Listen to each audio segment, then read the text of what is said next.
Hello, Your Majesty, and welcome down to Shout Out Wednesday. Post a comment or ask a question at soulgarden.tv in the Leo viewing room. I'll do my best to shout back and answer that question 1 week later.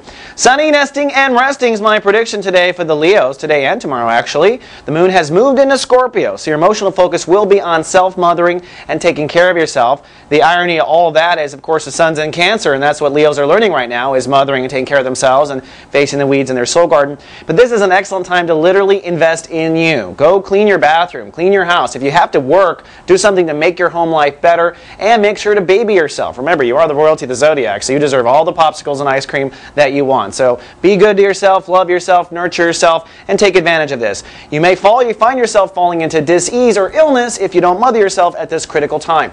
Now, zipping around the sun, Mars is ruling the day. That may be an intense day for the Leos. That's because when Mars rules the day, it's time to act. The topic, of course, is the weeds in your soul garden. Every Leo everywhere is identifying a weed in the last couple of days that needs to get yanked, that needs to get moved past. And now that Mars has ruled today, it's a good day to take some action on that decision. So act on that decision. It doesn't have to be full outright going to therapy or full outright kicking out that man with the gray in his hair. It doesn't have to be any of that. It just has to be you saying, you know what, let's start this process.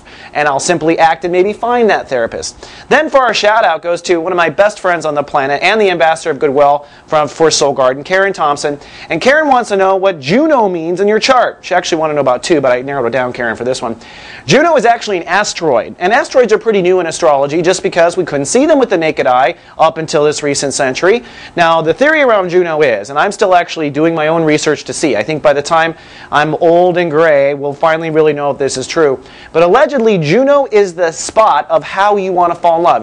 It's rumored to be the soul or the sign you will end up with. So if you have Juno and Leo, you will end up with a Leo. But I've also found in my research, it's not always that you end up with that literal sign. Sometimes they have a solar eclipse in that sign, I'm finding. And sometimes the whole relationship itself is like that sign. So it means that when it comes to true love and where real partnership will work for you, look for Juno in your chart. Some fascinating stuff. Then finally, I want to report we have a new episode of The Urban Mystic with Skip Jennings out today. Now, he is our spiritual cheerleader. He is a Cancer, and you're going through a hard transit this month, Your Majesty, so I recommend you check out Skip. He's really going to amp you up, and I've released him deliberately on the day of Mars so that it can kind of go hand in hand.